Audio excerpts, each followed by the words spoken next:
Hey guys, tonight we begin with the grim, dangerous, and not so glamorous world of medieval assassins. Those shadowy figures who crept through castle halls and darkened alleys to change history with a blade and a whisper. While Hollywood makes them look cool, the truth is being a medieval assassin seriously sucked. So before you get comfortable, take a moment to like the video and subscribe, but only if you genuinely enjoy what I do here. And let me know in the comments where you're tuning in from and what time it is for you.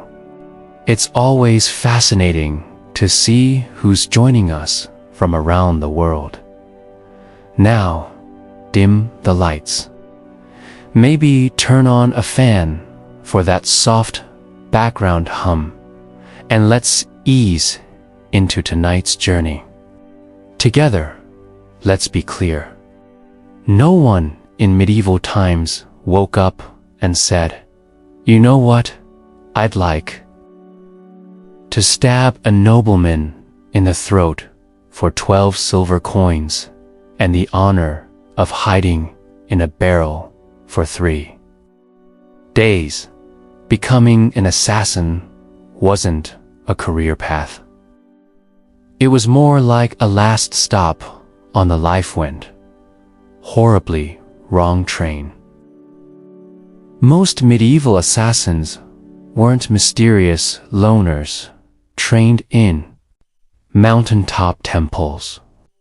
They were desperate peasants, disgraced soldiers, ex-thieves with decent aim, or people so far off society's radar they could kill a man and still not be noticed in the census. If you were well off, you didn't become an assassin, you hired one.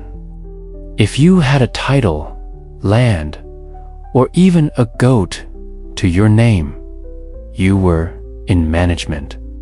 But if you just escaped Data's prison, had a reputation for solving problems, and could sneak into a tavern without being seen, congratulations, someone somewhere was about to slide a coin purse across the table and whisper a name. And that name wasn't a fun one. You weren't asked to take out Bob, the quiet turnip farmer. It was usually a corrupt baron, a bishop with too much gold, or someone with 12 bodyguards and a moat. The pay tempting, the job horrifying, but by the time someone considered it, they had nothing left to lose. No family, no future, and definitely no dental plan. Plus, let's not forget the absolute lack of job perks. No pension, no glory, no evenings off. You couldn't exactly hang up a shingle that said quiet eliminations by appointment. You just had to stay quiet, move fast, and never, ever tell anyone what you did for a living, especially not loudly over ale at the inn. "Oh yeah, I'm a traveling carpet seller. The stains, die." So yes, nobody dreamed of being a medieval assassin.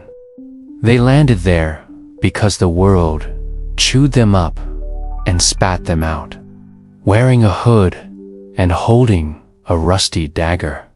You weren't the hero. You weren't even the villain. You were the footnote that made everyone nervous and probably didn't live to enjoy the coin. Let's burst the first myth wide open. Medieval assassins didn't train under candlelight in some hidden monastery with wise mentors and inspirational flute music in the background. There was no montage, no teacher, no pep talk. If you learned anything, it was by not dying the first few times you tried. Most assassins weren't trained professionals. They were desperate amateurs with a decent sense of direction and the ability to climb quietly without sneezing. If you had military experience, great. That meant you knew how to hold a knife properly. If not, well, stabbing someone is fairly intuitive, but escaping afterward with both kidneys still intact, that takes skill or luck, usually just luck. There were no manuals, no guild orientation meetings, no safety briefings. You didn't get taught how to spot a body double or where nobles keep their bedroom exits. You figured it out while hanging from a windowsill, wondering if you just crept into the servants' quarters again. Poison. That was trial and error with heavy emphasis on error. Sometimes your target just got mildly dizzy and more suspicious of his soup. Sometimes you drank the wrong cup. There was no medieval poison control hotline, just hope, herbal guesswork, and a strong stomach. Sure, if you were lucky, and I mean lottery. Lucky, you might have picked up some skills from thieves or mercenaries. Maybe an older assassin showed you how to walk without squeaking on cobblestones. But mentoring wasn't standard. It was rare and short-lived because assassins don't retire. They disappear. Weapons, training, forget it. You weren't carrying a broadsword. You had a dagger you stole off a guard, maybe a garrow if you were feeling fancy, and whatever else fit under your cloak without jingling. So, no, you weren't some shadowy martial, cute art master. You were a guy with calloused hands, quiet footsteps, and a deeply unhealthy relationship with alleyways. Success didn't come from training, it came from survival. You learned how to kill by doing it quickly, sloppily, then vanishing before anyone could sketch your face and tack it to a church door. In short, your education was brutal, practical, and offered zero graduation ceremonies. Just bruises, bloodstains, and a creeping realization that you were very much on your own. Let's talk about why you became an assassin in the first place. Coin, cold, heavy, jangly, deliciously spendable coin. The promise of it is what got you into this. But the reality, you got paid in lies. When someone hires an assassin, they don't want a long-term relationship. They want a one-time service, no paperwork, and ideally, no witnesses, including you. They offer you a pouch of silver, half now, half when the job is done. That's if they're feeling generous. But here's the thing. when the job is done is code for after. We verify you didn't mess it up or make us look bad or leave a trail that leads back to us or survive long enough to tell anyone about it. So you do the job.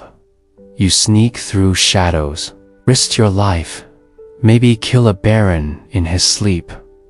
Not pretty, not poetic.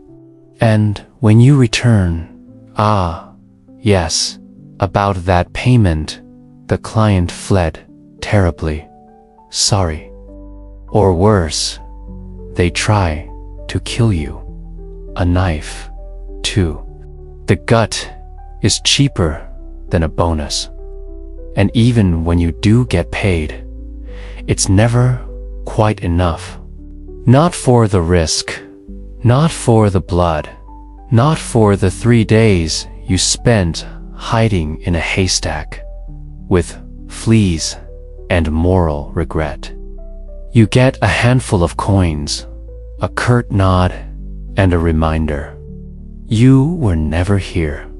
Also, fun fact, some contracts were fake. Political traps. You'd be told to assassinate someone dangerous, only to find out it was a decoy with guards. Waiting. Congratulations. You just walked into a sting operation with your name already carved on the gallows. And even when the deal was real, you couldn't exactly go to court and file a complaint. Your Honor, I'd like to sue Lord Edmund for breach of assassin contract. The only court you'd see was the one where you were the exhibit. So, you learn to take what you could, demand payment up front, and trust absolutely no one, not even the greasy little scribe who swore this job would change your life. It did, mostly by shortening it. Being an assassin meant living on broken promises and vanishing before they broke you. So, you've taken the job. You've been lied to about the pay. You're probably going to die. Now, let's talk gear. Forget the fantasy novels and sneaky video games. There were no retractable wrist blades, smoke bombs, enchanted daggers, or crossbows that folded neatly into your boot. Your toolkit consisted of whatever you could steal, sharpen, or hide beneath a tattered cloak without clanking. If you were lucky, and I mean, found a gold coin in a dead man's shoe, lucky you had a good dagger. Not ornate, not curved like a dragon's tooth. Just sharp, hopefully rust-free, and ideally one that didn't smell like the last guy you stabbed. With it, poison. It existed, sure, but it wasn't as glamorous as a slow drip into a wine goblet.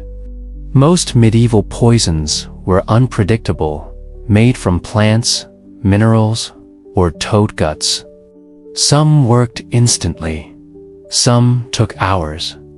Some made your victim vomit for 2 days and then recover, angrier and now very suspicious of stew.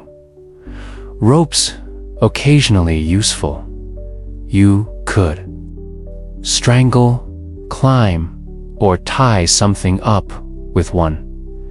But you'd better know how to use it fast, because nothing kills the mood like trying to wrestle someone while muttering, "Wait," which not goes under again, bows. Effective, yes, if you had one, knew how to shoot it, and weren't trying to smuggle it through a palace disguised as a flower arranger. Most assassinations were up close and personal. No time for elegant marksmanship, just quick, quiet, and hopefully not messy enough to slip in. And you didn't get backups. If your blade bent, broke, or fell down, well, time to improvise. Slate roof tile, maybe. Rusty nail. Worth a shot.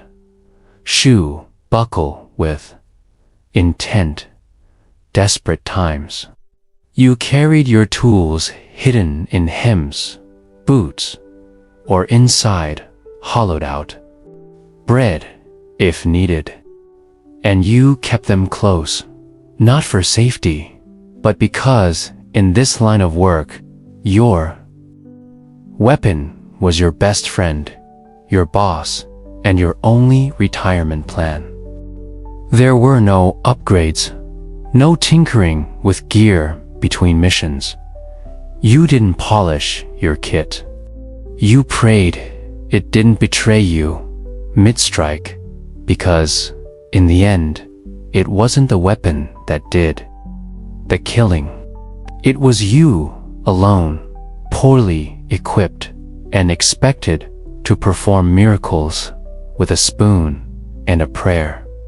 Assassins weren't hired to take out random drunks in back alleys. No one paid you to stab Jeff, the sleepy candle maker. Your targets were important. Nobles, bishops, military officers, sometimes even royalty. And those people, they were very hard to kill. First, there were the guards. Not one or two, dozens. Armed, armored, and well-fed. Some guarded the front, some the back.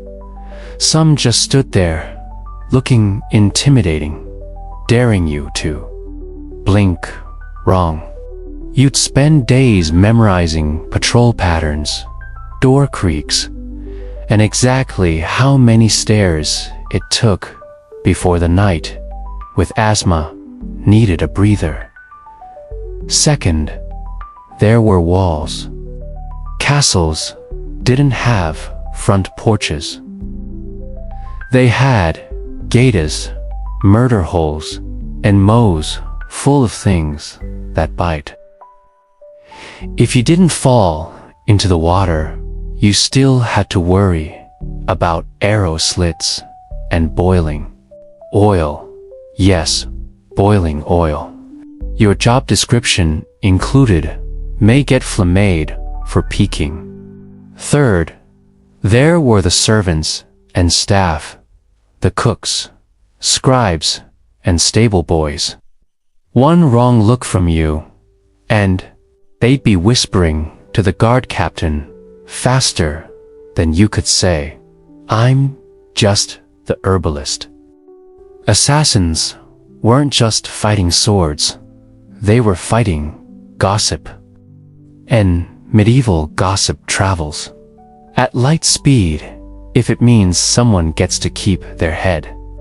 And finally, your actual target, paranoid, rightfully so. These people were surrounded by backstabbers, relatives with claims to their titles, and 36 people pretending to like them. They didn't eat without a tester. They didn't sleep without 3 locks on the door. Some even slept in decoy beds or rotated rooms like a deadly version of musical chairs.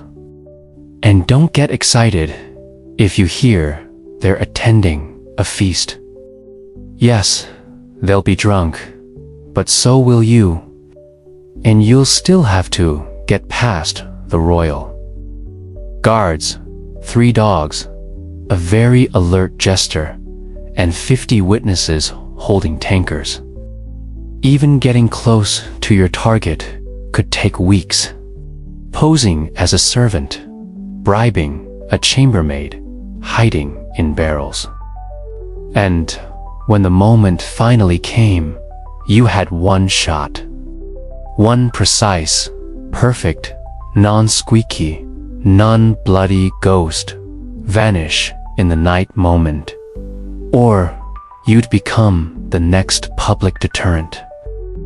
Swinging from the castle gate with a sign that read, "Nice try." Let's be honest.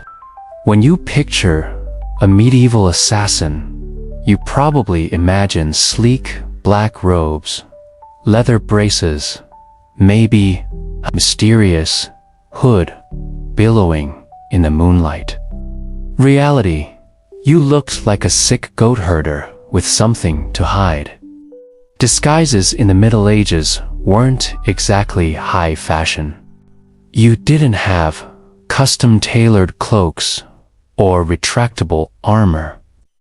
You had whatever you could scavenge. Peasant rags, a monk's robe, 2 sizes too big, or the remains of a guard uniform that definitely still smelled like its previous owner. The goal was to blend in, but blending in meant looking like everyone else who hadn't bathed in 2 weeks, limped from old injuries, and had a nervous twitch from malnutrition. You didn't look suspicious because of your cloak. You looked suspicious because you kept adjusting your belt to hide a dagger wrapped in cheesecloth. And forget masks. There were no Guy Fawkes options. Most face coverings just made you look like a leper, which was great for avoiding conversation, but terrible for entering parties. If anyone asked who you were, you had to think fast. I'm Brother Tobias. I take care of silent prayer and rooftop maintenance. Even assuming you made it past the guards, noble households weren't full of idiots. Servants noticed unfamiliar faces, especially ones that fumbled chamber pots and couldn't name the cook's cat. You were always one. I've never seen you before, away from being clubbed with a candlestick. And if your disguise did work, congratulations. You now had to stay in character for hours while pretending not to notice all the very stab-worthy people wandering by. If you need to look older or younger, you were stuck smearing dirt on your face, squinting and hoping no one got close enough to notice that your beard was glued on with honey. The truth was, your disguise didn't protect you. It gave you maybe 5 minutes of confusion. After that, you had to be gone, invisible, or very, very convincing. And if anyone saw through it, well, let's just say no one wants to be the assassin caught in the bishop's laundry room, wearing a nun's habit and holding a sword, especially not on a feast day. In medieval times, if you were an assassin, you didn't have a team. You didn't have a sidekick with a crossbow, a clever alchemist in a secret lair, or a handler who gave you coded scrolls and warm encouragement. You had you, a rusty dagger, and crippling trust issues. There were no guilds, At least not ones you could actually count on. And if there were whispers of a brotherhood of assassins, it was mostly tavern talk, fueled by me and boredom. You were more likely to meet a ghost than another professional killer who wanted to network. Why the isolation? Because in your business, the fewer people who knew you existed, the longer you lived. Every contact was a risk. Every loose tongue, a potential noose.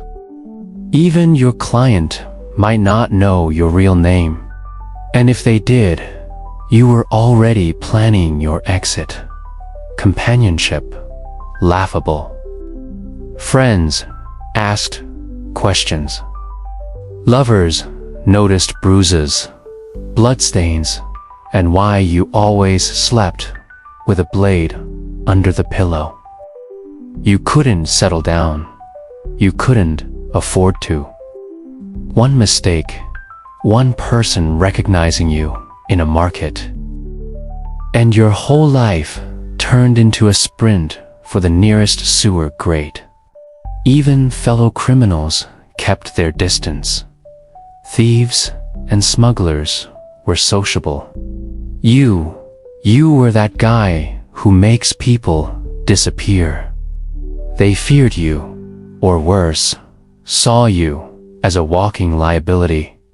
No one wanted to share stew with someone whose occupation could attract a mob with torches. And don't expect sympathy. You couldn't tell anyone how hard it was to sleep after silently strangling a corrupt bishop. If you talked about your job, people assumed you were either lying or dangerous, and they weren't wrong. So, you kept your secrets, your scars, and your weapons to yourself. At inns, you sat in the darkest corner, back to the wall, eyes always scanning the door. You never drank too much. You never stayed more than a night. You didn't say your name, unless someone paid you first. And even then, it probably wasn't your real one. Being a medieval assassin meant perfecting the art of vanishing. Not just in a crowd, but from every life you never got to have. Let's say you took the job. You planned your route. You bribed the right doorman. You disguised yourself as a very convincing chimney sweep. And then you froze. Maybe the target turned around unexpectedly. Maybe they were with their child. Maybe you got the shakes at the worst possible moment and your knife hand trembled like a terrified squirrel. Guess what? You're now dead. Because failure for a medieval assassin wasn't a slap on the wrist or a bad performance review. It was a public, painful, and wildly theatrical death, often involving ropes, fire, wheels, or sharp iron devices with names like the Bone Cracker's Delight. Missing the kill meant blowing the whole operation. Your target lived and immediately told everyone that someone tried to murder them. Suddenly, you weren't a shadow. You were a wanted man with a detailed description and probably a crude sketch tacked to every tavern wall within 30 meters. And those guards you once snuck past, now they're motivated. Sometimes, it wasn't even your target you had to worry about. It was your client. If you failed, you were no longer an asset. You were a liability. Someone who could be tortured, interrogated, or worse, talk. The very people who paid you would be the first to put out a second contract on you. And there were no second chances. No, sorry, the blade slipped. I'll try again tomorrow. You had one shot, one moment in time. And if you blew it, the best you could hope for was to die quickly before anyone found out who hired you. Failure also meant shame, the silent, humiliating kind. And for assassins, perfection was survival. Anything less might as well paint a target on your back and start practicing your final word speech. It didn't matter how many jobs you'd done before. No one cared that you succeeded 12 times. Because in this profession, you're only as good as your last kill. And if your last kill didn't happen, you'd better start running. So you did it. The plan worked. The dagger struck true. No screams, no guards, just a clean drop to the floor and a very important person who now wasn't. Congratulations. Now run for your life. Because being a successful assassin in medieval times didn't mean sipping wine on a rooftop while the city burns behind you. It meant fleeing through back alleys with someone's blood on your boots and a dog already sniffing your trail. There was no victory lap, no post-job drink with colleagues, no casual debrief with your client. Moment to admire your work. The moment your blade struck, your new job became escaping everyone who now wants to murder you in increasingly creative ways. Guards coming, doors locked, horses tied up on the other side of town. You, probably bleeding. You had to plan your exit before the kill. Routes, disguises, fallback, safenesses.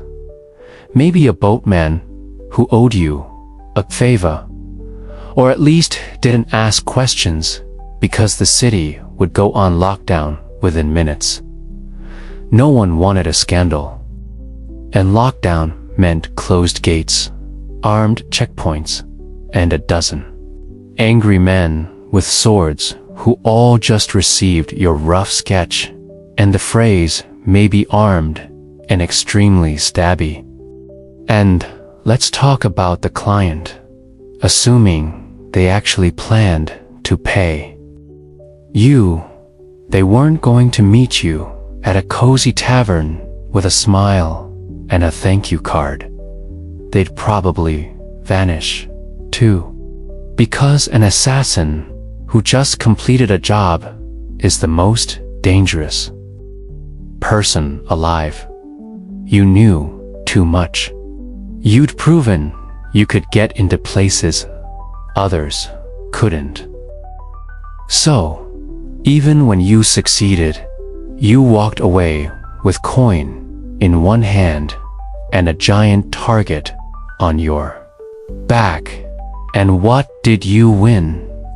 A week of sleeping in hofts, bribing ferry captains, shaving your beard in the dark, and pretending your name was Brother Lucian as you tried to blend in with monks heading east, because success didn't mean survival. It meant starting the whole game over in a new city under a new name, with even more people looking for you this time. So yes, you made the kill. Now run like hell. If being a medieval assassin wasn't already miserable enough, poor, hunted, and sleeping in places that smelled like goat, you also had to deal with the wonderfully creative paranoia of the people around you. Because in the Middle Ages, assassins weren't just feared, they were considered cursed. To the average peasant, you were some unholy creature who whispered to demons and smeared frog guts on your blade under a full moon. Why else would you be able to sneak past guards and vanish in the dark? Logic wasn't exactly popular back then. But superstition, oh, that was everywhere. Some believed assassins could shapeshift. Others claimed you were invisible unless bathed in holy water. One popular tale suggested assassins made pacts with forest spirits and could breathe death through walls. Imagine walking through a village and hearing a woman mutter, "Don't make eye contact, he might hex the baby." Even your tools were suspect, carrying a dagger. Clearly, it was forged in a cursed forge, using poison that wasn't chemistry. That was witchcraft. And you probably stirred it with a severed toe under a blood moon. You'd think this fear might help you. Reality was worse. Superstitious mobs don't hesitate. They don't ask questions. They throw stones, set fires, and shout things like, "Burn him before he calls lightning." Your reputation made people overreact. The second someone died, unexpectedly, illness, accident, choking on a chicken bone, someone would whisper, "Maybe it was a shadow man. Maybe it was him." You could be hunted just for existing in the same village as a suspicious death. That meant you had to keep moving. Always. Stay too long, and suddenly a priest is ringing a bell while 5 angry farmers hold pitchforks like they've been waiting for this moment their entire lives. And heaven help you if you were caught with anything remotely weird. Dried herbs, strange coins, or even a foreign accent. That's all it took for someone to shout sorcerer and light a torch. In a world that believed monsters wore human faces, being too quiet, too clever, or too fast made you a threat. And in medieval logic, threats had to die quickly, and preferably on fire. Ah, poison. The assassin's weapon of elegance. A quiet kill. No mess, no screaming, no steel on bone. Just a sip, a sigh, and done. That's the theory. In practice, poisoning someone in the Middle Ages was like trying to win a bar fight with herbal tea and a bad attitude. First off, poisons weren't reliable. You didn't have access to purified cyanide or a neat little pill labeled fast-acting doom. You had plants, mushrooms, minerals, maybe the occasional toad. You had to gather, grind, and pray. And even then, it might just give the target a stomach ache and a renewed commitment to his anti-assassin guard team. There was no scientific measurement. You didn't dose precisely. You eyeballed it, a pinch too little, and the noble just vomits and cancels dinner. A pinch too much, and you die from exposure before the first course is served. Also, medieval kitchens were chaotic. You couldn't just waltz in and season the soup with nightshade. You had to bribe or impersonate a cook. Sneak in while no one was watching.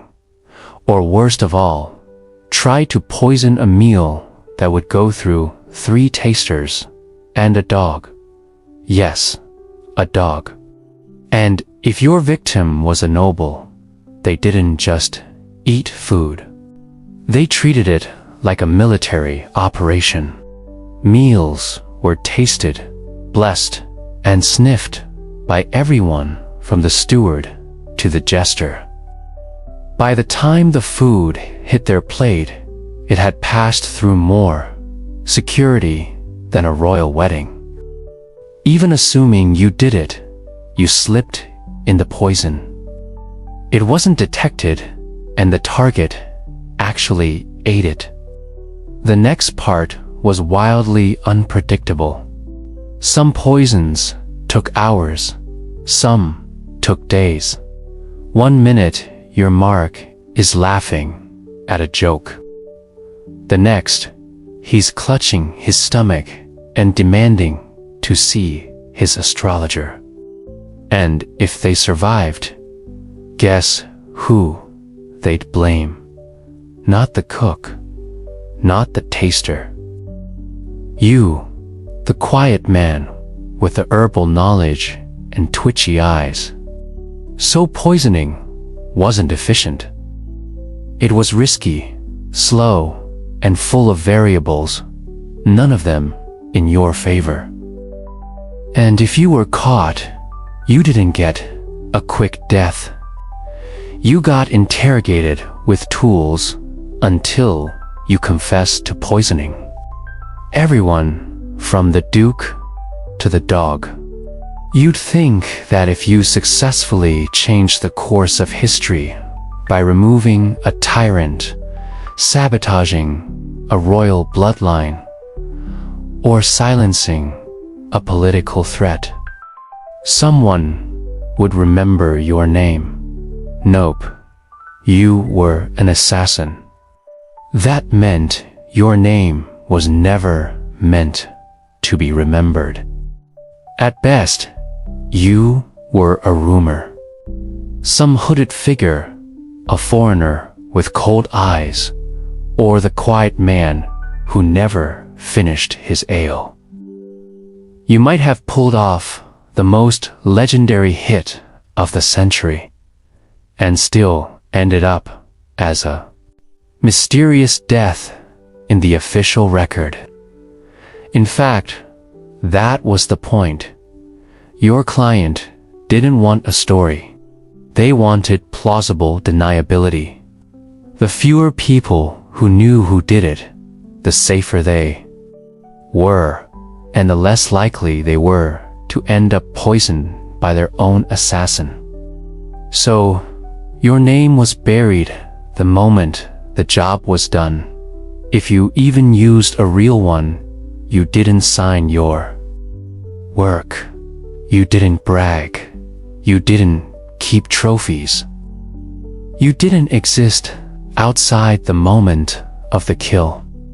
And if someone did know your name, that was a loose end. And in your profession, loose ends had a very short shelf life. And forget about honor. No stone monuments for the man who stopped a war with 1 dagger in the night. If a noble wanted a statue, they commissioned one for themselves.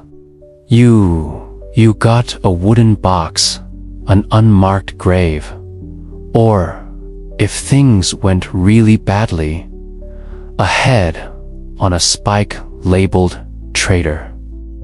Sometimes your name was known only so it could be cursed. You'd become a whispered warning. Don't cross the king. Remember what happened to Lord Ulrich. Yes, and the man who did it gone like a ghost. That was your legacy. Not fame, not fear, just absence. You weren't supposed to leave a mark. You were supposed to vanish.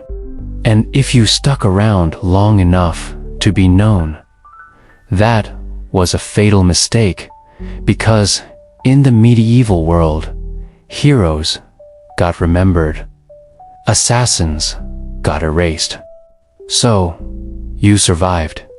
You got the job done. You even managed to get paid. A miracle in itself.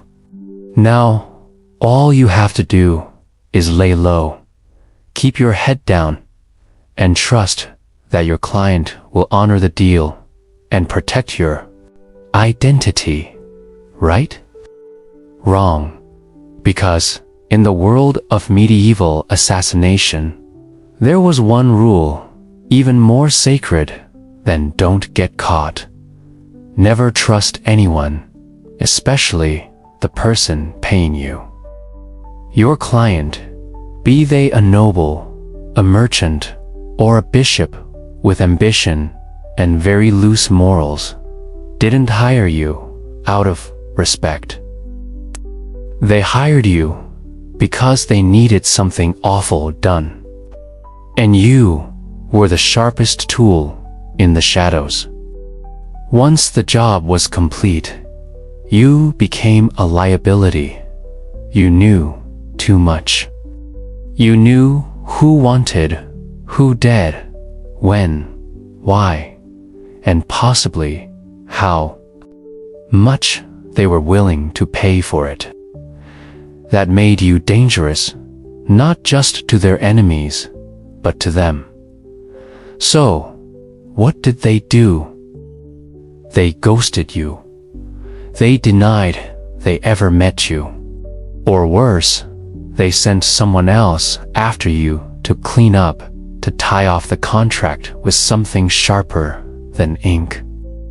There were even cases where clients double-booked, hiring one assassin to do the job and another to kill the first one immediately after. No refunds, just reduced risk. And if you dare try to blackmail a client, threaten to expose them, that was bold. And also, your final mistake. Because powerful people in the Middle Ages didn't negotiate with assassins. They crushed them.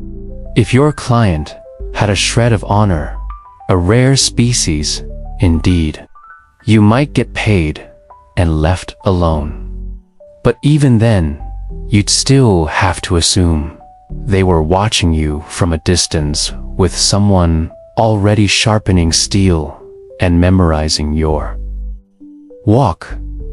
You were the secret that couldn't talk, the shadow that couldn't stay. Even success wasn't enough to earn trust. Because, in their eyes, if you killed once, you could kill again. And no one, not even the person who hired you, wanted to be next. Let's say somehow you beat the odds. You survived the kills, the lies, the poisonings, the betrayals. You outlived your enemies, your employers, and probably your own sense of morality. Now what? You retire? Absolutely not.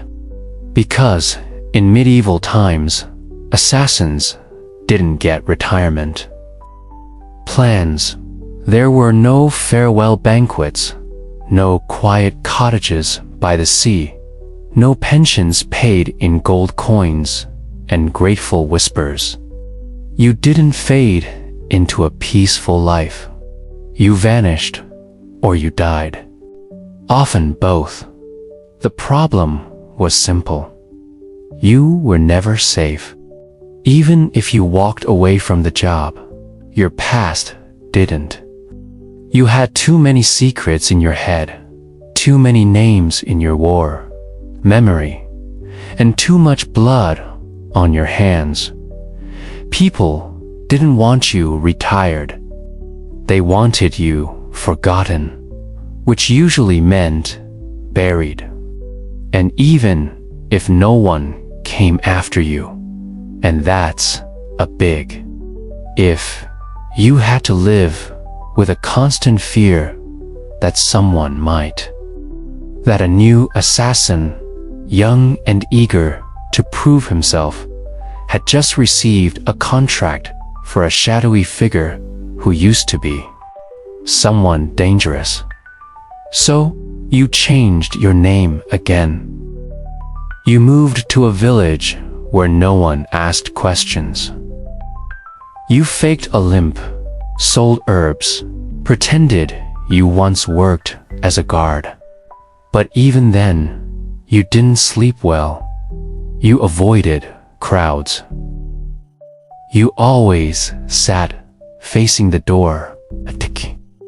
You kept your dagger under the floorboard next to the pouch of coins you never touched, because it still smelled like the man you earned it from. And you couldn't trust yourself either. Years of silent killings and quick escapes did something to your brain. Every knock on the door made you flinch. Every stranger on the road might recognize you. You stopped dreaming because dreaming was dangerous. You couldn't love. You couldn't relax. You couldn't laugh too loud. You lived like a ghost, pretending to be a man. The truth was, there was no endgame for a medieval assassin. Just a slow, cold fade into obscurity. Always moving, always watching, until one day you slipped into the dark and no one noticed. And maybe that was the best you could hope for. By now, you've probably figured it out. Being a medieval assassin wasn't darkly romantic. It wasn't noble. It wasn't even all that profitable. It was a grim, thankless, short-lived career, wrapped in blood-stained linen and followed by a crowd of people who wanted you dead. You wouldn't last, not a week, maybe not even a day, because you'd start with the wrong assumptions. That you'd be sleek, in control, a whisper in the dark. But what you'd really be is cold, hungry, and one bad guess away from the noose. You'd slip into town, cloak pulled tight, ready for action, only to discover that your target moved locations. The guards are drunk, but trigger happy. And the stable boy you paid for information just sold you out for a mug of ale and a piece of bread. You'd freeze at the wrong time, stab the wrong guy, get spotted by someone's maid who once saw your face near the chapel, and suddenly you're not a shadow. You're the problem. Then what? You run. But you're not used to medieval terrain. The mud, the uneven cobblestones, The absolutely insane number of loose chickens in the street. You slip, fall, get tackled by a guard named Thomas, who just got dumped and is looking for an outlet. And let's say you survive that, then you deal with the aftermath. No allies, no honor, and no future. Just whispers, suspicion, and the growing realization that even if you succeed, the best you can hope for is to die old and alone, hiding behind a false name in a village that still believes in fairies. So no, you wouldn't last. And frankly, you shouldn't try, because the assassin's life wasn't cool. It was a cruel machine that chewed people up and spat out nothing but shadows. It offered power without peace and purpose without a place in the world. You didn't make history. You erased yourself from it. And the only thing waiting for you at the end was silence. A silence no one would question, because no one even remembered you were there in the first place. Before she was the feared queen of Macedonia, Olympus was known as Myrtale, a Maloian princess from the rugged tribal lands of Epirus. Her people claimed descent from Achilles himself. And whether or not the blood of heroes truly ran in her veins, one thing was certain: this was not a woman born for the sidelines of history. From a young age, Myrtle was steeped in mystery and ritual. Her upbringing was shaped not just by politics, but by prophecy, ecstatic rites, and a reverence for the ancient gods. She wasn't the type of princess who smiled and embroidered tapestries. No, she was drawn to serpents, omens, and the frenzied ceremonies of the cult of Dionysus, where women danced barefoot in the moonlight and called upon the divine in states of trance. Her connection to the gods wasn't performative. It was personal. She didn't merely worship, she embodied. According to ancient sources, likely written by men both terrified and enthralled, she kept sacred snakes in her chambers, and even allowed them to coil beside her in bed. Whether this was a literal fact or the kind of slander that powerful women attract like flies, we'll never know. But it stuck. To her allies, it made her divine. To her enemies, it made her dangerous. Her real power began not in a battlefield or throne room, but in the uneasy flicker of torchlight among the whispers of priestesses and the curling bodies of serpents. She wasn't just a princess. She was a living oracle, a woman touched by something older than politics and colder than steel. So when Philip II of Macedon, brutal, brilliant, and famously horny, arrived at the island of Samothrace for a religious initiation, he didn't just meet a beautiful princess. He met a mystery he couldn't resist. Their marriage wasn't just a political alliance. It was a collision of prophecy and power. And from the very beginning, it was full of omens. Some said lightning struck the sky on their wedding night. Others claimed Olympias dreamed of a thunderbolt entering her womb. All of it would become legend. But one thing is certain. It created Alexander the Great, and she intended to shape his destiny from the very first breath. Olympia's marriage to Philip, too, was not the fairy tale one might expect for a queen who would one day birth an empire. From the beginning, it was a combustible mix of prophecy, pride, and paranoia.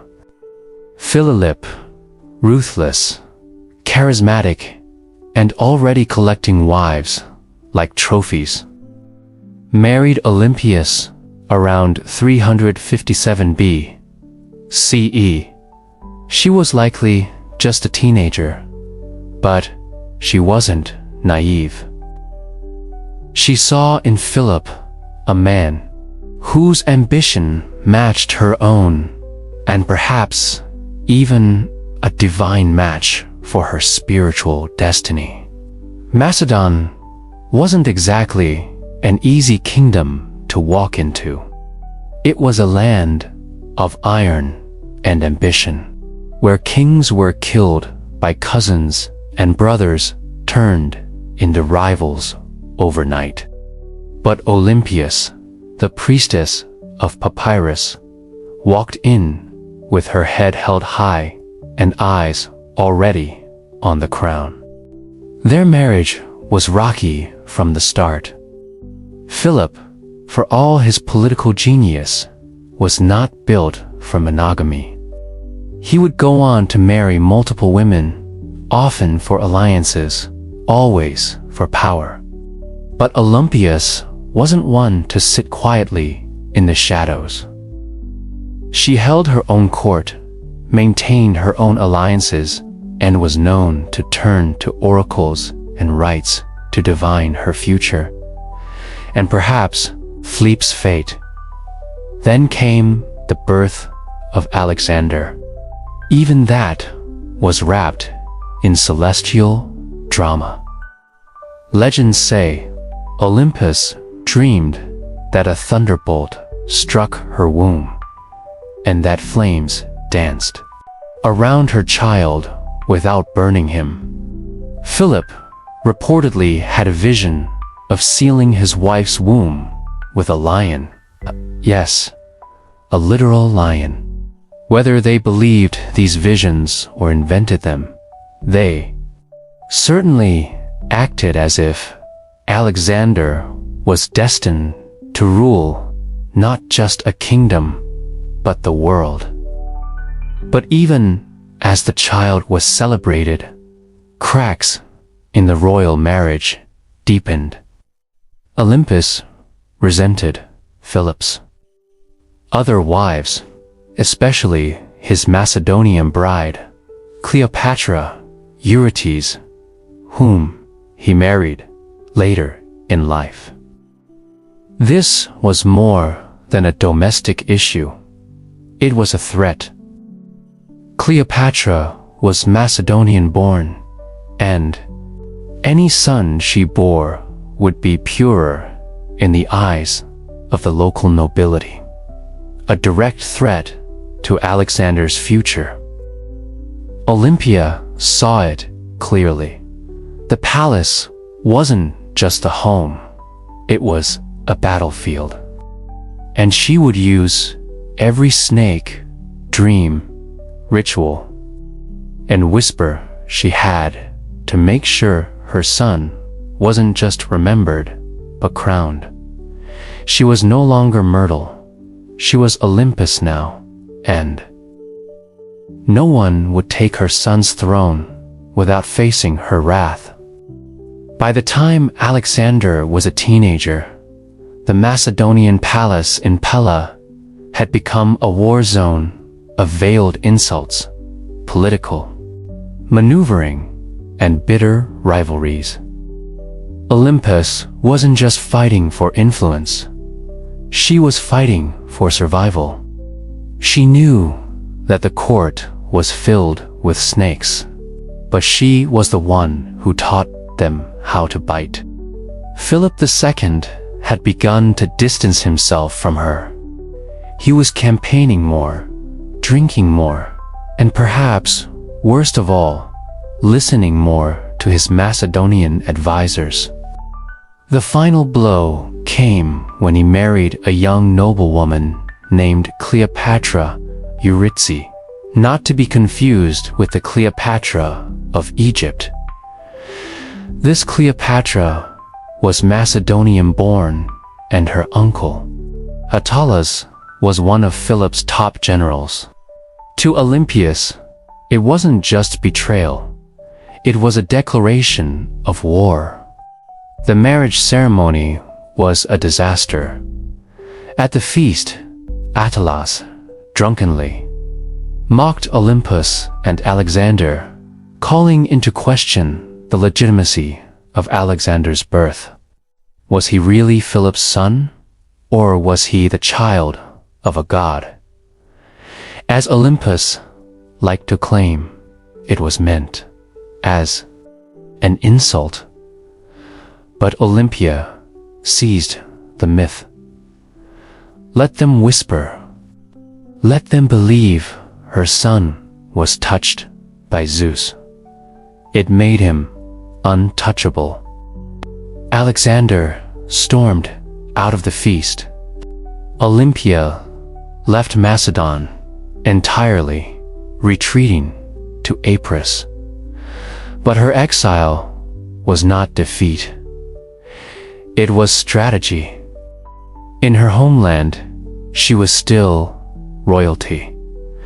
She could gather support, whisper in ears, and watch as Philip's palace began to rot from within. She didn't need to be physically present to be dangerous. Then came the shockwave. Philip was assassinated at his daughter's wedding, just as he was about to invade Persia, just as he was on the verge of crowning himself not just king of Macedon, but potential emperor of the known world. The question that echoed through every marble corridor and torch-lit hall was the same. Who did it? Was it Porcinius, the jilted bodyguard who carried out the act? Was it the result of court intrigue? Was it Alexander himself, or whisper it softly? Was it Olympus? No one could prove it. No one dared, but many believed it. After all, within days, Cleopatra, Eurydice, and her newborn child were dead. Murdered, some say, by Olympus herself. The serpent had returned to the palace, and now nothing stood between her son and the throne. With Philip dead and Macedon in mourning, or confusion, Olympias made her move. While others scrambled to understand the chaos, she acted swiftly, brutally, decisively. First, Cleopatra, Eurydice, the young Macedonian queen and rival wife, was eliminated. According to chilling accounts, Olympus didn't just have her killed. She made her death symbolic, public, humiliating. Some say Cleopatra was forced to hang herself after watching her infant daughter be murdered. Others claim Olympus had the child thrown onto a funeral pyre. What's agreed upon is this: no mercy was shown. Olympia understood what many mothers in ancient courts refused to accept. In a royal palace, mercy is a liability. A rival child, no matter how small, is a future war.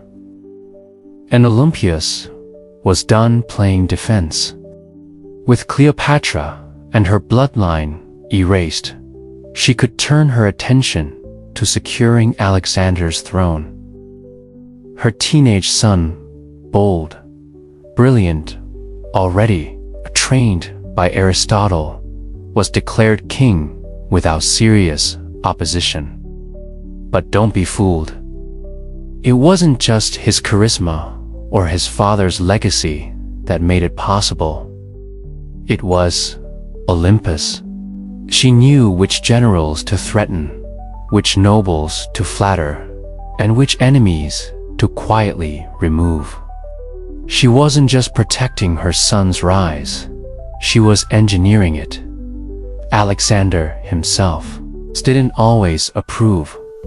He reportedly disapproved of the violence against Cleopatra's family. But he also didn't stop it, because deep down, he knew what Olympias had always known. Power demands blood. And in Macedon, bloodlines were both a blessing and a curse. With her son now king, Olympias began to recede slightly from public life. But this was no retirement.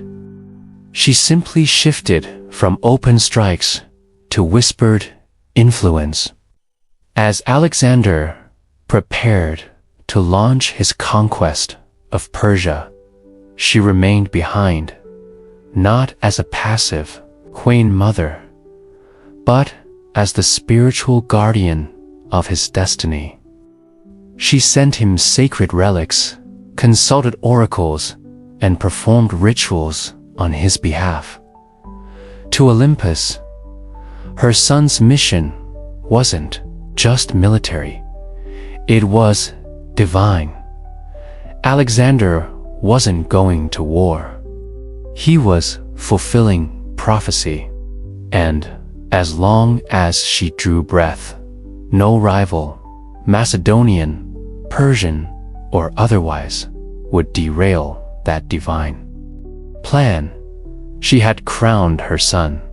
She had cleansed the palace. From behind the curtain with teeth bared, as Alexander marched east to conquer the known world, Olympus remained behind in Macedon. A queen without a throne, but not without power.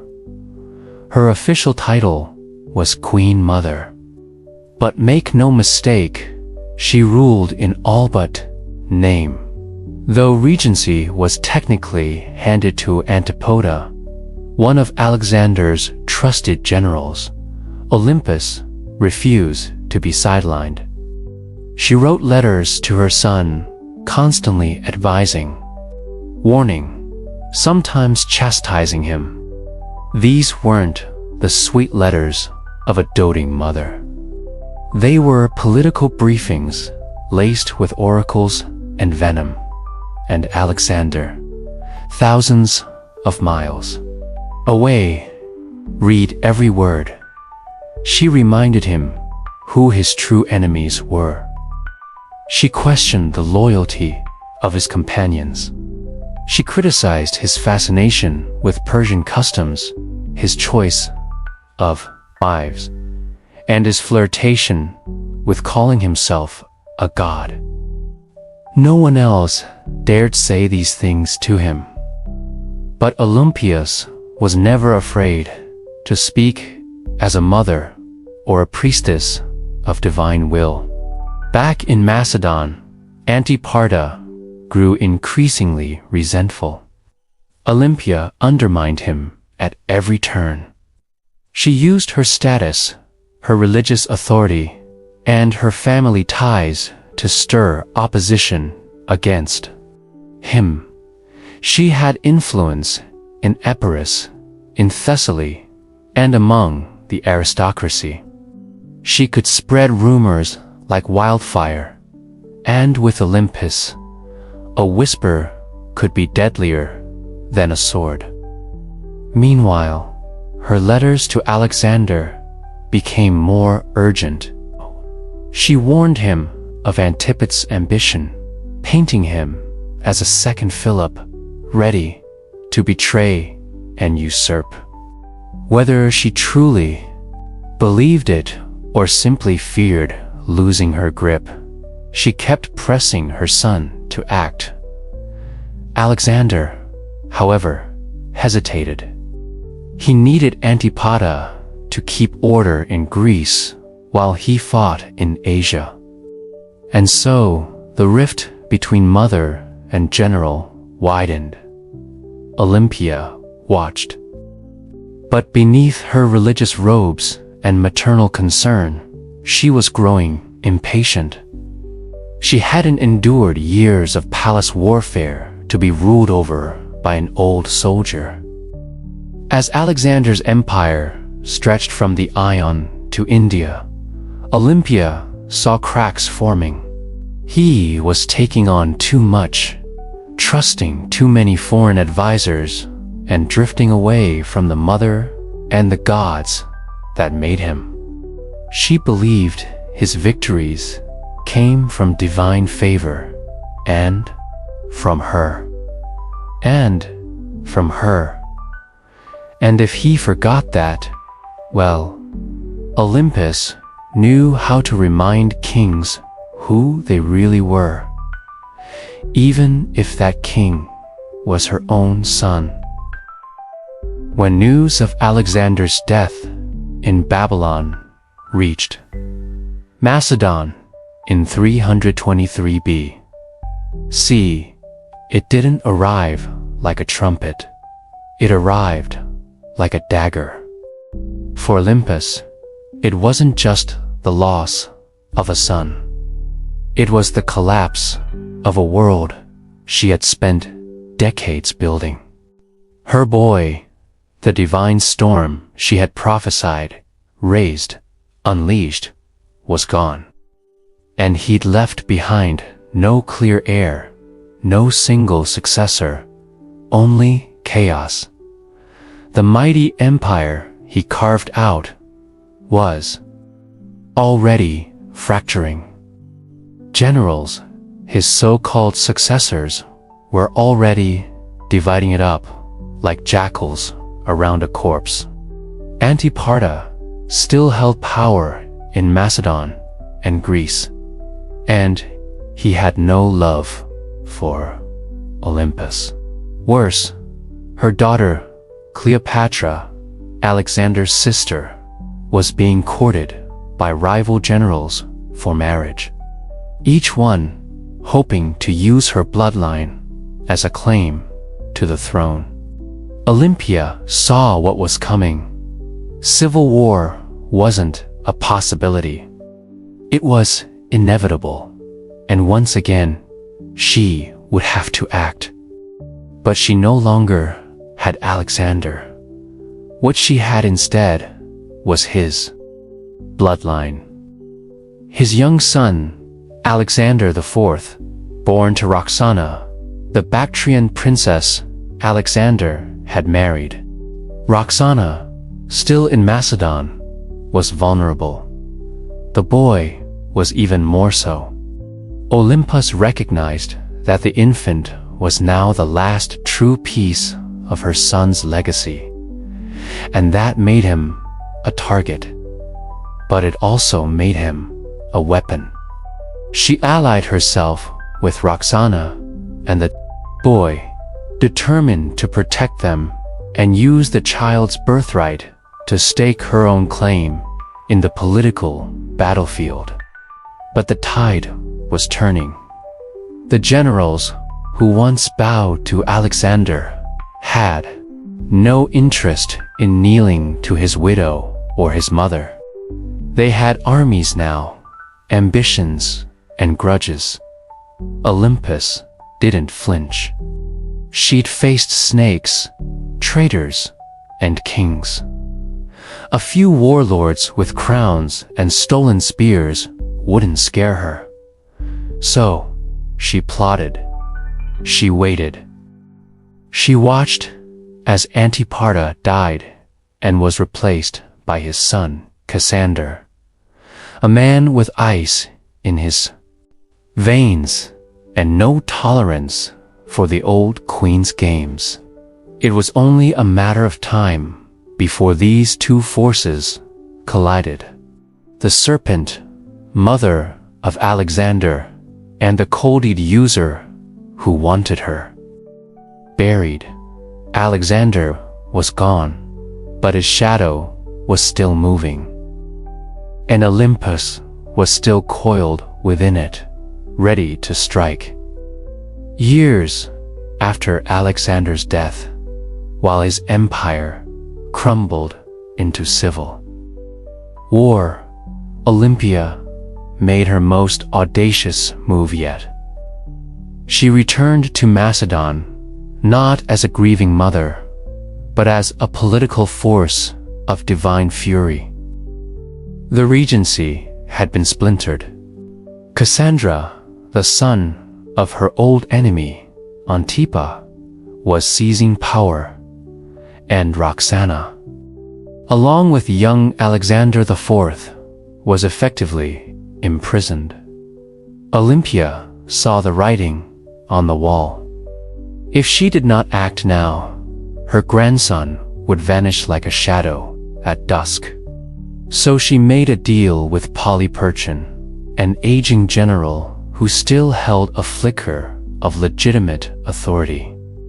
Olympus would return, not to plead, but to rule. With Polypon's backing, she entered Macedon at the head of an army. And the moment her feet touched home soil, everything changed. Towns opened their gates. Soldiers defected to her side. Even some of her old enemies hesitated. Olympias, despite her age, was still a name that shook the ground. Then came her vengeance. One by one, she hunted down the loyalists of Cassander. And when she finally caught Philip III, Aratus, Alexander's mentally impaired half-brother, and puppet king, she ordered his execution. According to some sources, his wife, Eurydice, was captured and given the opportunity to kill herself. When she refused, Olympus had her strangled. It was brutality veiled in royal protocol, and Olympus, ever theatrical, staged the scene like a goddess delivering justice. Her message was clear. Only the bloodline of Alexander had the right to rule. Everyone else was a pretender. For a brief, burning moment, Olympia held the kingdom in her grip. She had restored the dynasty. She had avenged betrayals. She had reminded Macedon what royal power looked like when wielded by a woman with nothing left to lose. But power in Macedon was like fire in dry grass. Tancha was still out there, calculating, biding his time. He returned with a vengeance. His army outnumbered hers, his resources deeper, his cruelty colder. Her allies began to abandon her. Polyperchon lost influence. The tide turned. Olympus, now isolated in the fortress of Pitnar, watched as her enemies closed in. She had lit the match.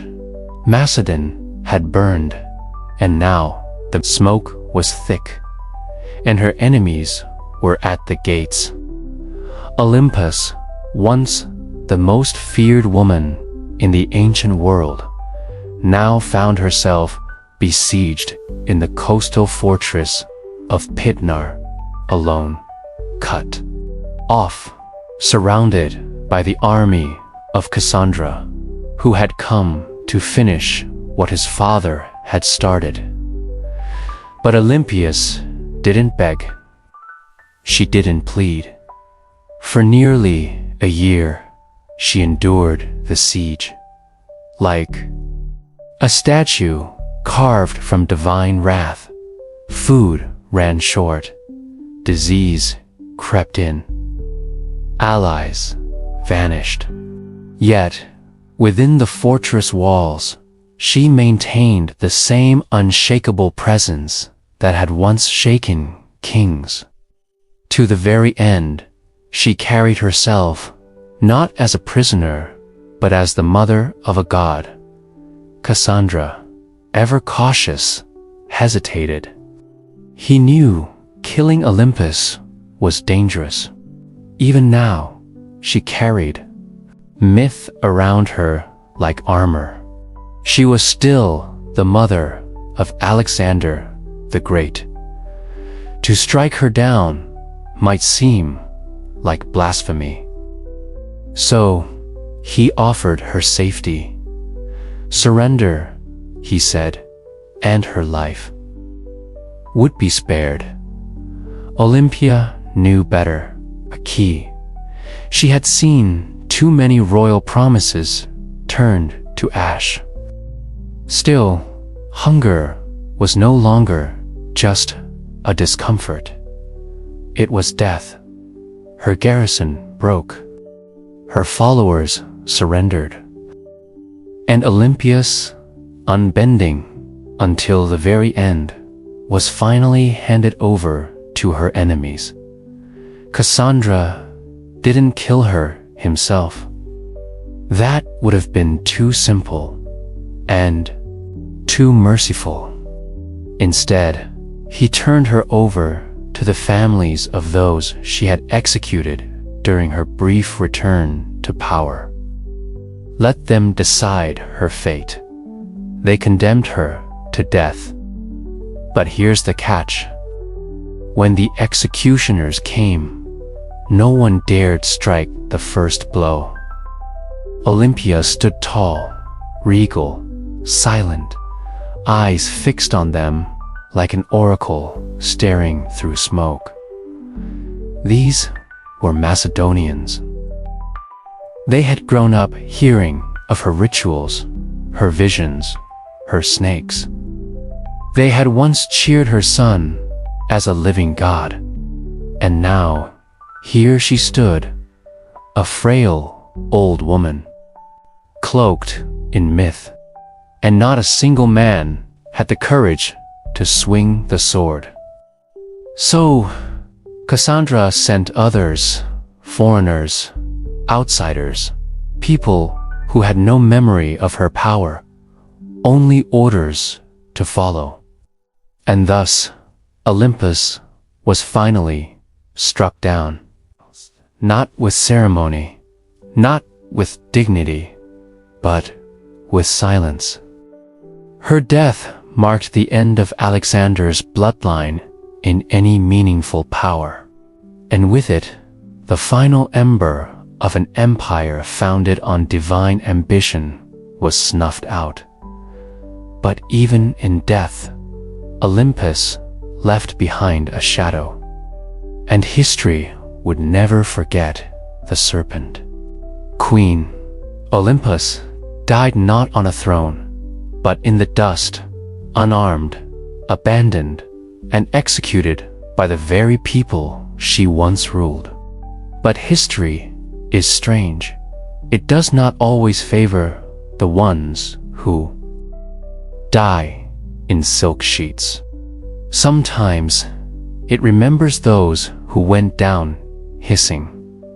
And Olympus was never meant for quiet history.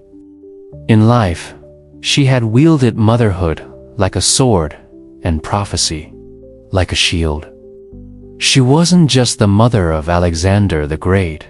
She was one of the architects of his rise. Without her, there is no myth of the divine child, no rituals whispering of thunderbolts and lions, No ruthless purging of rivals that cleared the path for a teenage king to rule the known world. Olympus didn't just give birth to an empire. She defended it with claws. She didn't command armies in the field like Cleopatra or ride into battle like Boudica. Her battlefield was subtler and colder. It was a world of poisoned goblets, political marriages, priestesses, and oracles. She understood the power of fear, and even more importantly, she understood the power of belief. She made people believe her son was divine, and she may have believed it herself. Her enemies branded her a murderer, a witch, a manipulator. And they weren't wrong. Olympia was all those things and more. She was the product of a brutal world that respected cunning far more than kindness. And she learned early that mercy was a luxury queens couldn't afford.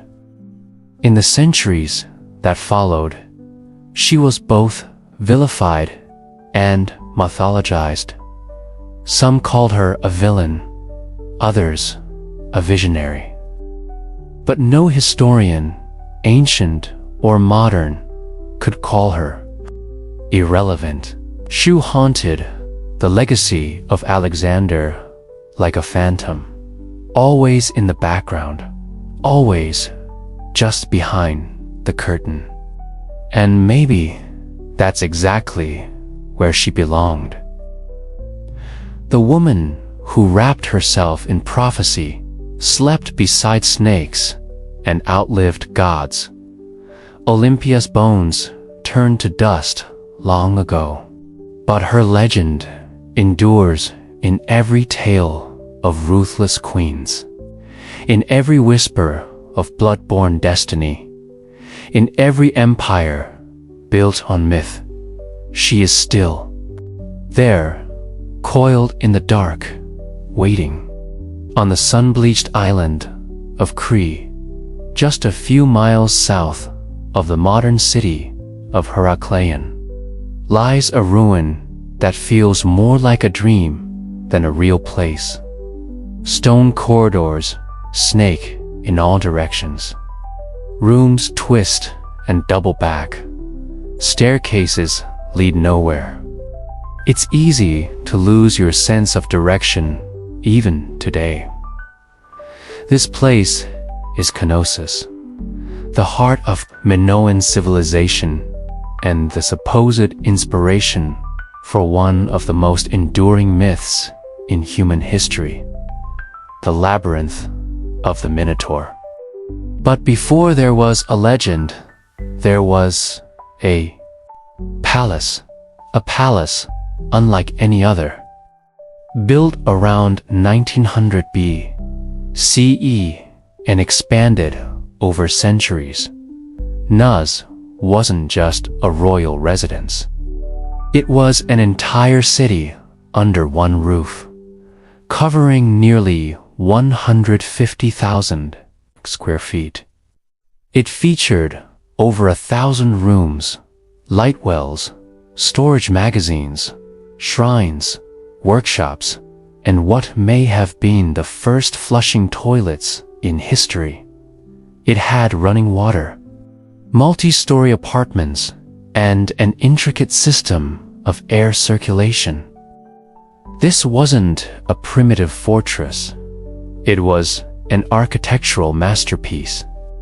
To modern archaeologists, Knossos looks like organized chaos. To ancient visitors, it probably felt like magic. The man who brought Knossos into modern awareness was British archaeologist Arthur Evans. In the early 1900s, Evans excavated the site and quickly became convinced that this was the origin of the Greek labyrinth myth. The layout was disorienting, the architecture deeply symbolic, and everywhere he turned, he found motifs of bulls painted on walls, carved into stone, or sculpted into tiny golden charms. The bull, after all, was sacred to the Minoans. Evans even went so far as to name the civilization after the mythic king Minos. Whether Minos was real or not, his legend became inseparable from the ruins. But here's the twist. No one's found a literal labyrinth. No underground maze. No prison chambers. No half-man monster. What we have instead is something far more mysterious. A city designed in loops, wings, and layers, deliberately difficult to navigate. And the deeper you go, the more the lines between history and mythology blur. So the question remains, was the Minotaur born from these walls, or was the palace itself? The monster Knossos may not give up its answers easily, but it's very good at making us ask the right questions. The myth is as famous as the ruin, a monstrous half-man, half-bull trapped in a labyrinth, so complex that no one who entered ever found their way out. Only Theseus, the Athenian hero, managed to kill the beast and escape thanks to a ball of thread and the cunning of Princess Ariadne. But where did this story come from? And why labyrinth?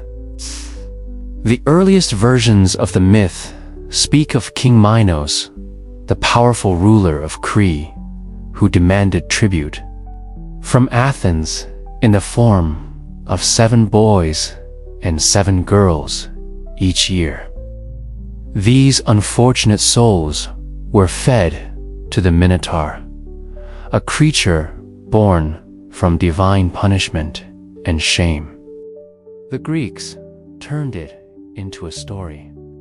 We turned it into archaeology. But at its core, Knossos has always been both.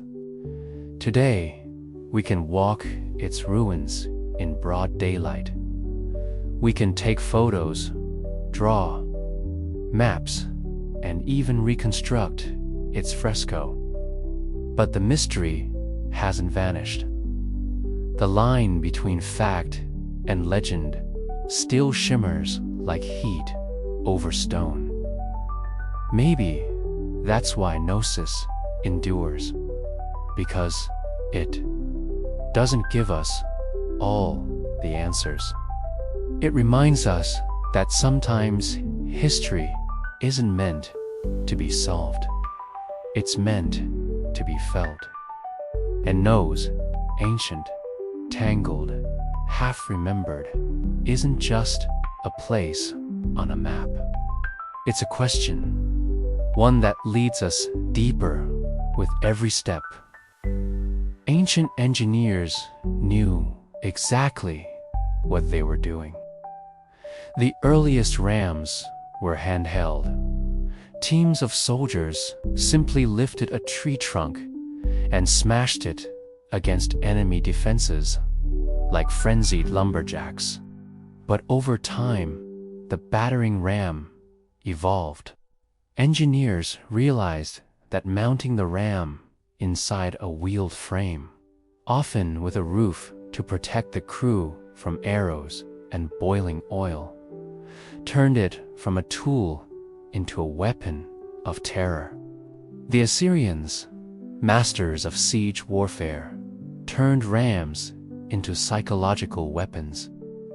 Their siege towers combined rams with archer platforms meaning a city's gates were being destroyed, while defenders were under constant fire.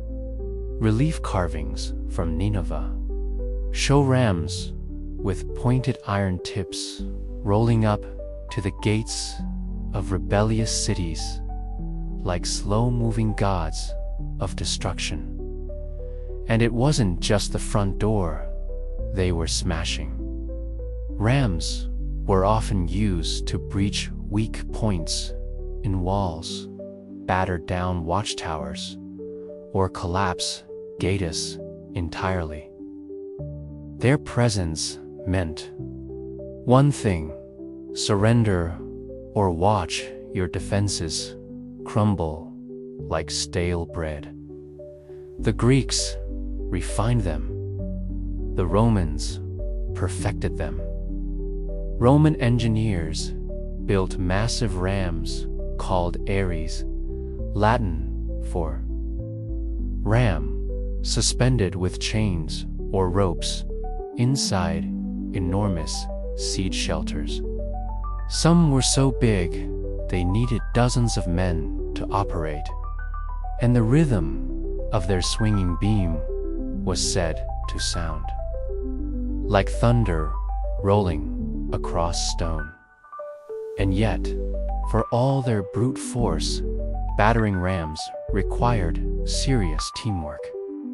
Operators had to keep the ram swinging in sync, while also defending it from burning missiles, stones, and all manner of foul substances hurled from above. A stalled ram was a dead ram. Still, when a battering ram got going, really going, it was unstoppable. Wooden muscle versus human masonry. It was ancient physics, weaponized. And it was only the beginning of how engineers would make walls weep. If the battering ram was the brute, the catapult was the tactician. Where rams smashed close up, catapults attacked from a distance, launching not just stones, but psychological dread. They were the first real artillery pieces in military history. And they revolutionized siege warfare by weaponizing physics in ways that felt almost magical to the enemy. The earliest catapults emerged from the Greek world around the 4th century BCE, a product of brilliant minds who wanted to add range and momentum to warfare. Dionysius, the fur of Syracuse, a tyrant with a taste for cutting edge. Valens commissioned the first torsion-powered catapults, devices that used twisted bundles of sinew or hair as tension springs. These weren't slingshots for giants. They were precise instruments of siege terror. The genius lay in their mechanics. Engineers figured out that by twisting ropes tightly, often made from animal sinew, they could store enormous amounts of potential energy. When released, this force could hurl stones, javelins, or even flaming projectiles hundreds of meters. The two main types evolved quickly. The ballista, which launched massive bolts like a giant crossbow, and the stone-throwing catapult, which lobbed boulders over walls or directly at fortifications. Then came the Roman engineers who never met a Greek idea they couldn't improve. They built catapults that could be broken down, packed onto carts, and reassembled on site. Portable siege engines for professional armies. Some Roman catapults could fire 60-pound stones at incredible speeds, capable of tearing through wooden gates, battlements, and occasionally unlucky soldiers. Catapults weren't just about destruction. They were about spectacle. Ancient generals used them to send messages, sometimes literally. Corpses were launched over walls to spread disease and fear. In one chilling case, diseased bodies were fired into enemy territory as an early form of biological warfare. But catapults had their flaws. They were heavy, required skilled crews, and could be rendered useless by bad terrain. Still, when set up properly, they could batter a city into submission from a safe distance. And for the first time in history, cities realized their thick stone walls didn't just need to withstand a ram. They had to survive the skies. Because now destruction came flying. If the catapult was clever, the trebuchet was majestic, towering, creaking, and terrifying. It was the undisputed king of medieval siege warfare. When one appeared on the battlefield, it wasn't just a weapon, it was a statement. It said, "Your walls mean nothing." Unlike its tension-powered cousins, the trebuchet relied on gravity. At its core was a simple principle: a long swinging arm mounted on a sturdy frame with a heavy counter on one end and a sling on the other. Raise the weight, let it drop, and the arm would whip around, flinging the sling and its deadly payload in a high arc over enemy defenses. It was controlled destruction, precise, predictable, and devastating. The origin of the trebuchet can be traced back to early traction models used by the Chinese as early as the 4th century BCE, where manpower replaced counterweights. But the counterweight, trebuchet, the version that would rewrite siege warfare in Europe and the Islamic world, emerged in the 12th century, possibly through Byzantine or Muslim intermediaries. Once Europe got its hands on the design, it spread like wildfire through castles and crusades. The power was astonishing. A well-built trebuchet could launch 300-pound projectiles over 300 meters. Stones the size of furniture would crash into towers, pulverize walls, or crater enemy morale. But the real magic was in the arc.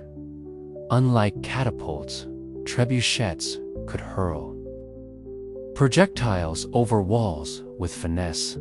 This meant they weren't just smashing defenses.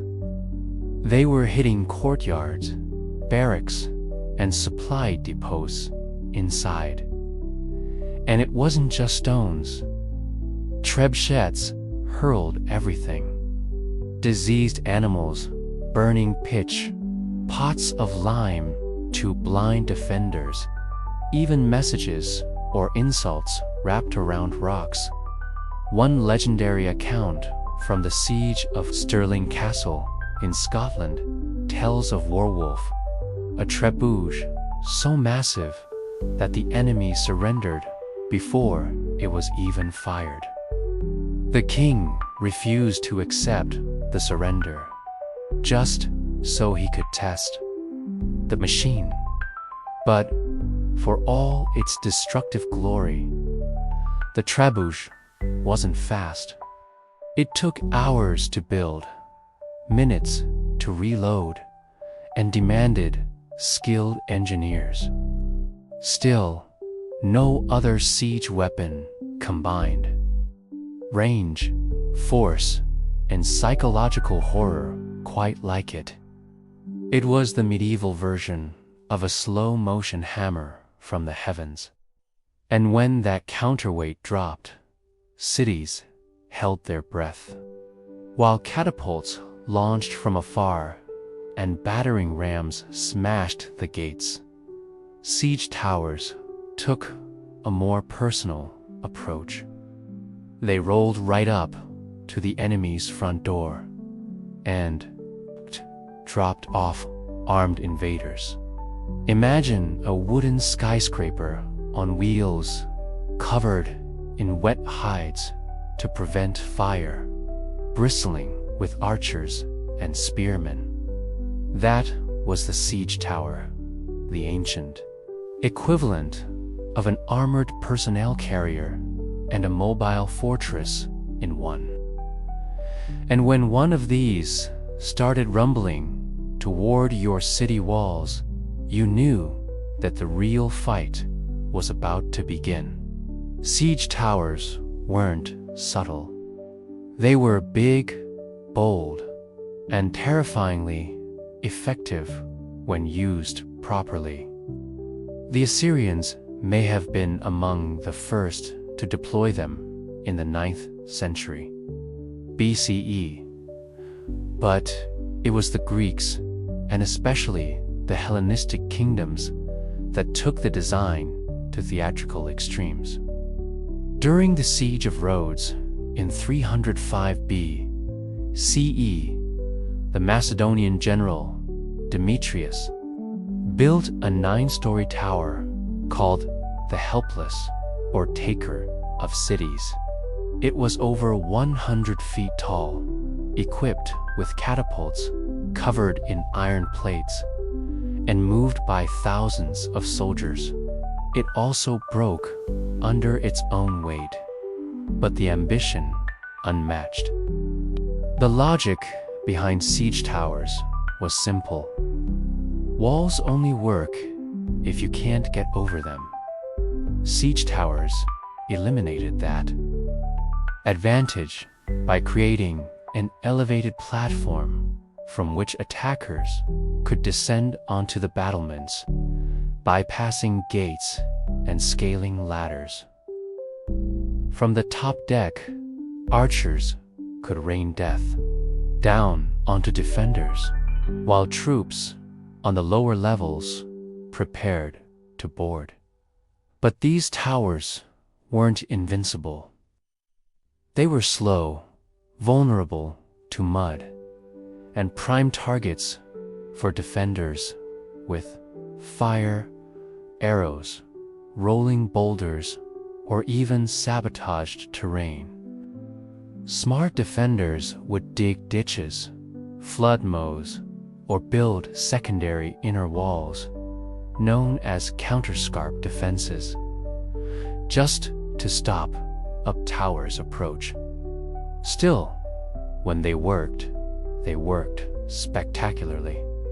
A breach in the wall was one thing, but having your own rampart suddenly crowded with enemy soldiers, that was chaos. Siege towers transformed the battlefield from a horizontal contest of strength to a vertical race for survival. They made height an asset and a liability. And once the gangplank dropped from a siege tower to the city walls, there was no turning back. It was time for hand-to-hand hell. While rams smashed and trebuchets soared, some of the most devastating siege tactics happened silently underground. Siege, tunneling, or sapping was the dark art of defeating a city by removing the ground it stood on. Literally, the idea was ancient and horrifyingly effective. Dig beneath the enemy's wall, prop it up with wooden supports, then set those supports on fire. When the timbers burned away, the tunnel collapsed, taking the foundation of the wall with it. One moment, your city stood strong. The next, a massive section of the outer wall crumbled like stale bread. This method didn't look glorious. There were no grand engines or thunderous launches, but tunneling was the slow, invisible killer of fortress warfare. The Assyrians practiced early versions of it, but the technique reached full maturity with the Greeks, Persians, and later medieval European armies. During the siege of Plataea in 429 BCE, the Spartans attempted tunneling beneath the walls, only for the defenders to dig counter tunnels and intercept them mid-dig, turning the soil into a knife-fight nightmare. This defensive tactic became known as countermining, and it added an eerie element to siege warfare. Imagine soldiers digging in pitch black, hundreds of feet beneath the earth, listening for the sound of enemy picks. The moment they heard tapping, they'd race to intercept, often resulting in violent, claustrophobic skirmishes fought by torchlight with knives and shovels. There was no glory in it, just terror, suffocation, and dirt. But when undermining worked, the results were catastrophic. One of the most infamous examples came in 1212 during the siege of Rochester Castle in England. King John's forces tunneled beneath the southern wall, packed the mine with pig fat, and set it ablaze. The supports collapsed, bringing down the entire tower above. The defenders were stunned, and soon after, surrendered. By the 13th century, siege engineers became specialists in identifying weak foundations, measuring the soil's behavior, and planning collapses with terrifying precision. They were geologists and demolitionists rolled into one. And though tunneling required time, labor, and a bit of madness, it proved one truth about siege warfare. If you couldn't go over the wall, and you couldn't go through it, you could always take it down from below. Not all the drama of siege warfare came from the attackers.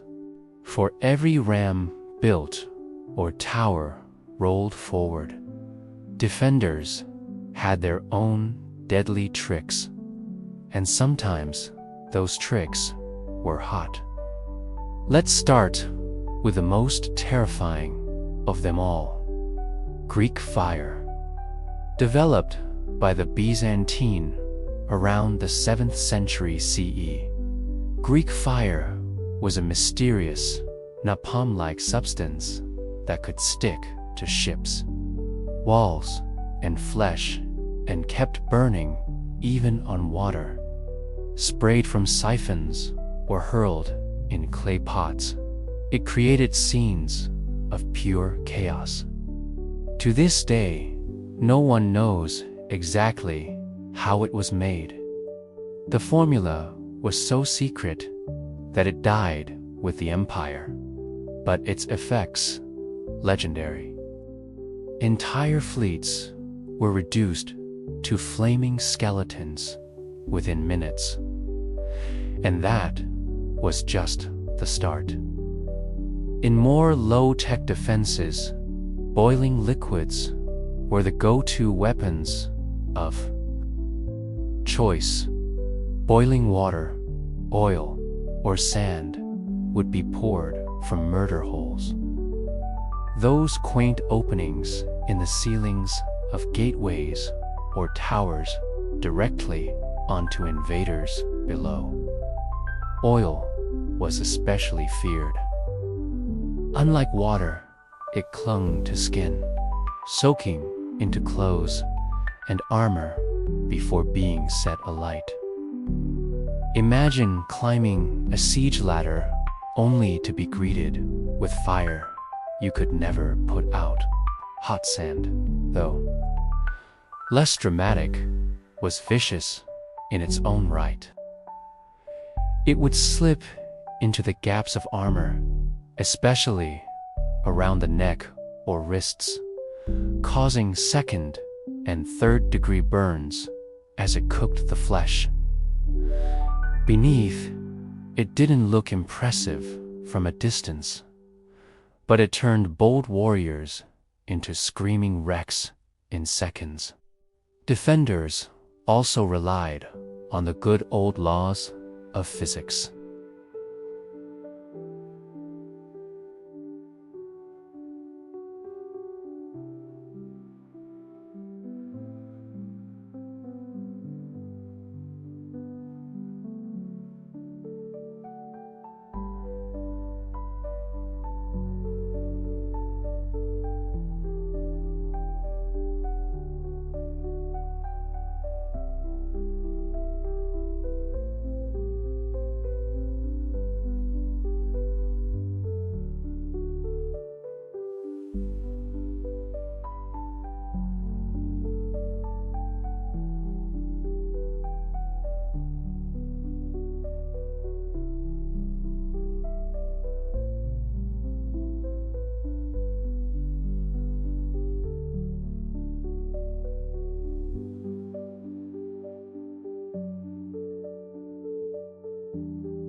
Gravity became a weapon. Giant stones, logs, or even dead animals were dropped from parapets onto siege engines or dense formations of troops.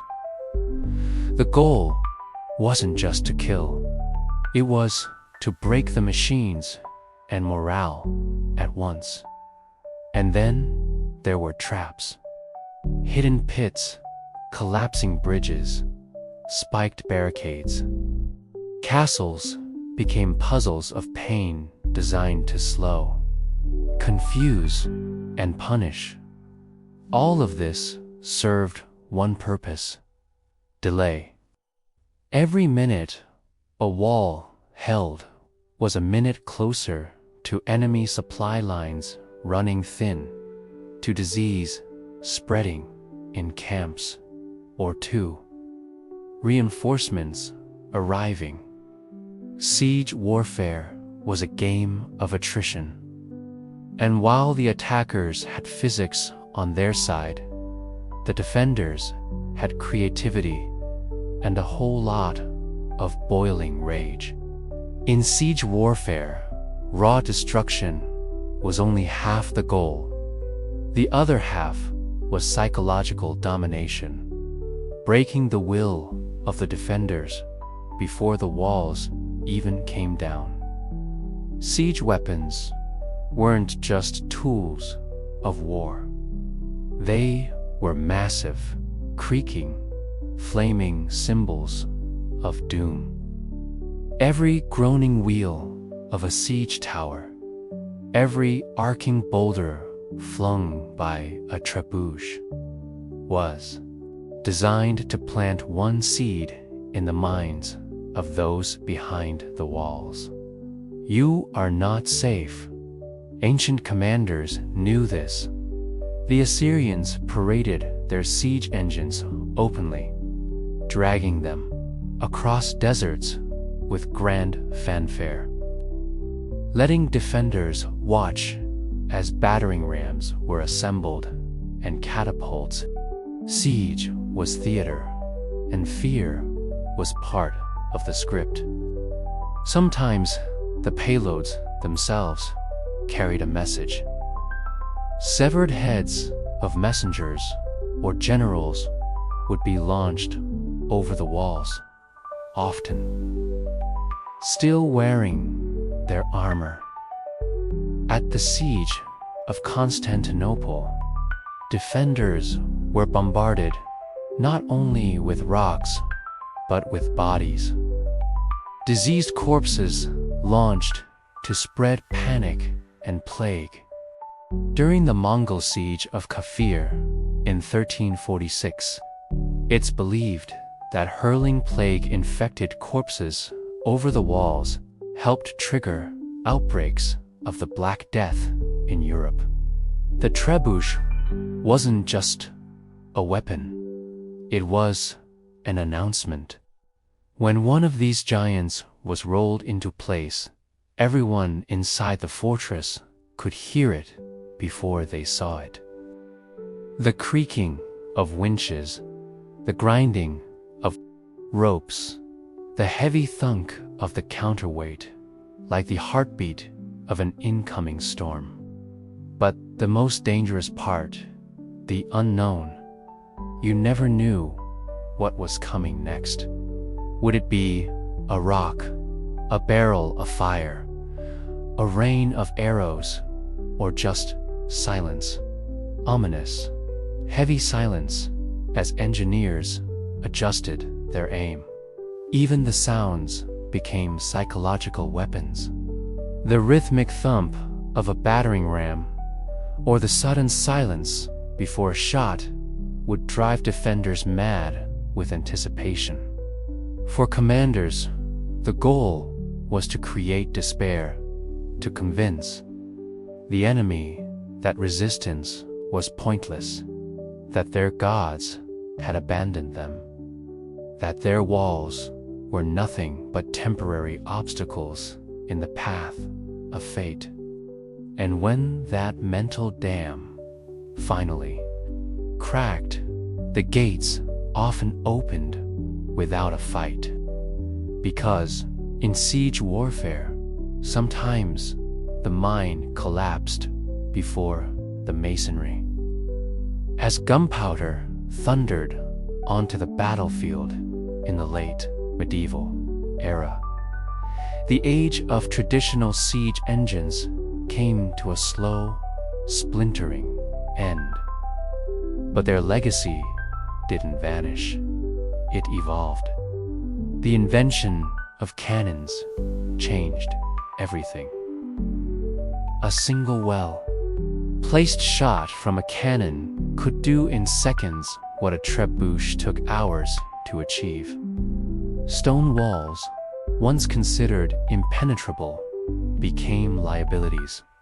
By the 15th century, the great castles of Europe were crumbling, not from undermining or fire, but from iron balls crashing through their parapets. Siege warfare had entered its next phase, explosive, brutal, and deafening. And yet, the principles laid down by ancient siege engineers never disappeared. Modern artillery still owes a debt to the catapult and trebuchet. Every ballistic missile and long-range howitzer is just a high-tech descendant of the same question.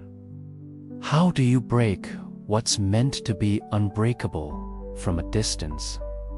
Physics, trajectory, tension, and force, all discovered, tested, and perfected centuries before gunpowder ever entered the story. Even military psychology today, shock and awe, overwhelming firepower, visible dominance, has its roots in ancient siege tactics. Those towering siege engines rolling forward with flags snapping in the wind were the original shock and awe. They weren't just about breaching a wall. They were about breaking the spirit of a city. You can still see their legacy etched into the ruins of ancient cities. At Masada, where Roman siege ramps still scar the desert. At Constantinople, where layers of walls stood for 1,000 years against every machine imaginable. Until cannon fire finally brought them down at castles across Europe, where round towers and angled bastions tell the story of a world constantly redesigning itself to survive the next siege. And today, even in a world of drones and satellite-guided missiles, siege warfare hasn't vanished. It's just gone digital. Cities are still surrounded. Defenders are still isolated. Walls are now firewalls, blockades, or even media blackouts. But the soul of the siege remains the same. Someone wants in. Someone wants to keep them out. And both are willing to wait, build, and break to win. The battering rams are gone. The trebuchets are museum pieces. But the spirit of siege warfare, it's as alive and as destructive as ever.